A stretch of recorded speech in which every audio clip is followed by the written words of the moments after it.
यहाँ इस आधार पर नहीं बनता। उत्तर प्रदेश सरकार अच्छे तरह काम कर रही है, एसआईटी जांच कर रही है, जांच एजेंसियां काम कर रही हैं, पूरी तरह से सद्भावना है। लेकिन इस तरह के पीआईएल वाला मैटर नहीं बनता है, क्योंकि आप कोई कंसर्न पार्टी नहीं है, पर्सन नहीं है, कोई इस तरह का नहीं है, तो उन्होंने साफ तौर पर उसको यहाँ से खत्म कर दिया। ये हमारी सत्य की जीत है, क्योंकि हम शुरू से कहते आ रहे हैं इस घटना में षड्यंत्र हुआ है, साजिश हुई है, और उस साजिश के तहत नारायण साकार हरि को, सनातन को बदनाम करने की और भारत और उत्तर प्रदेश सरकार के प्रति भी साजिश थी। उत्तर प्रदेश सरकार को भी अस्थिर करने का मामला था। इस पर माननीय सर्वोच्च न्यायालय की ये मुहर है, सत्य की जीत है। यूपी के हाथरस में 2 जुलाई को हुई भगदड़ मामले को लेकर सुप्रीम कोर्ट में एक जनहित याचिका दायर की गई थी। इस याचिका को लेकर सुप्रीम कोर्ट से बड़ी खबर सामने आई है।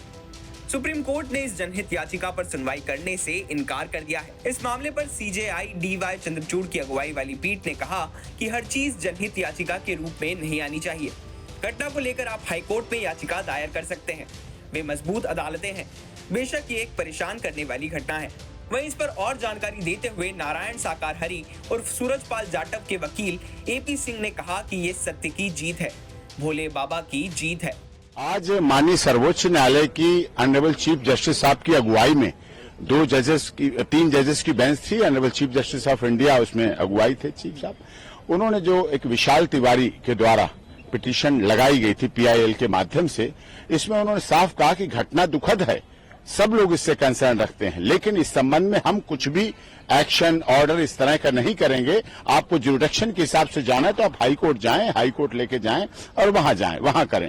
यहाँ इस आधार पर नहीं बनता। उत्तर प्रदेश सरकार अच्छे तरह काम कर रही है, एसआईटी जांच कर रही है, जांच एजेंसियां काम कर रही हैं, पूरी तरह से सद्भावना है। लेकिन इस तरह के पीआईएल वाला मैटर नहीं बनता है, क्योंकि आप कोई कंसर्न पार्टी नहीं है, पर्सन नहीं है, कोई इस तरह का नहीं है, तो उन्होंने साफ तौर पर उसको यहाँ से खत्म कर दिया और कहा कि आपको जाना। तो उन्होंने एक और रिक्वेस्ट की, इसको भेज दीजिए वहां, कि इसको भेज दीजिए वहां। तो उन्होंने कहा है कि नहीं, आप दूसरे लगाना चाहें वहां लगाएं, यहां से हम इस पर कुछ नहीं करेंगे और किसी तरह का कोई एक्शन, कोई ऑर्डर पास नहीं करेंगे। ये हमारी सत्य की जीत है, क्योंकि हम शुरू से कहते आ रहे हैं इस घटना में षड्यंत्र हुआ है, साजिश हुई है, और उस साजिश के तहत नारायण साकार हरि को, सनातन को बदनाम करने की और भारत और उत्तर प्रदेश सरकार के प्रति भी साजिश थी। उत्तर प्रदेश सरकार को भी अस्थिर करने का मामला था। इस पर माननीय सर्वोच्च न्यायालय की ये मुहर है, सत्य की जीत है और कानून की जीत है, संविधान की जीत है, भारत के संविधान की। है विशाल तिवारी, उन्होंने क्या प्रेयर की थी, क्या उनकी मांग थी सुप्रीम कोर्ट? उनकी बहुत याचिका थी, वही सब चीजें कि जो है तो अनर्गल,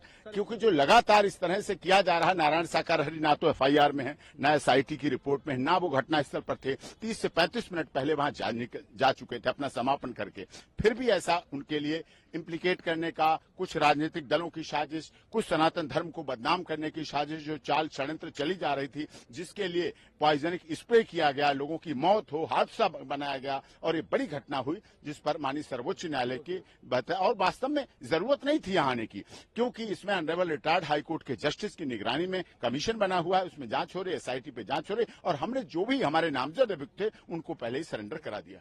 आपको बता दें कि 2 जुलाई को सूरजपाल उर्फ साकार विश्व हरि के सत्संग में भगदड़ मच गई थी, जिसमें 121 लोगों की मौत हो गई थी। वहीं 100 से ज्यादा लोग घायल हो गए थे। मरने वालों में अधिकतर महिलाएं शामिल थी। घटना को लेकर राजनीति भी शुरू हो गई थी। राज्य की मुख्य विपक्षी पार्टी सपा ने सरकार पर हमला बोलते हुए जांच की मांग की थी, जिसके बाद सरकार ने एसआईटी जांच के आदेश दिए थे। एसआईटी ने करीब 300 पेज की रिपोर्ट सौंपी थी, जिसमें 119 लोगों के बयान लिए गए थे। एसआईटी ने डीएम हाथरस आशीष कुमार और एसपी निपुण अग्रवाल से लेकर सत्संग की अनुमति देने वाले एसडीएम और सीओ सिकंदरा राव 2 जुलाई सत्संग की ड्यूटी में लगे पुलिसकर्मियों के बयान भी दर्ज किए थे। इसके अलावा सत्संग में मृतकों के परिजनों और घायल श्रद्धालुओं के भी बयान दर्ज किए गए थे। ब्यूरो रिपोर्ट, यूपी तक।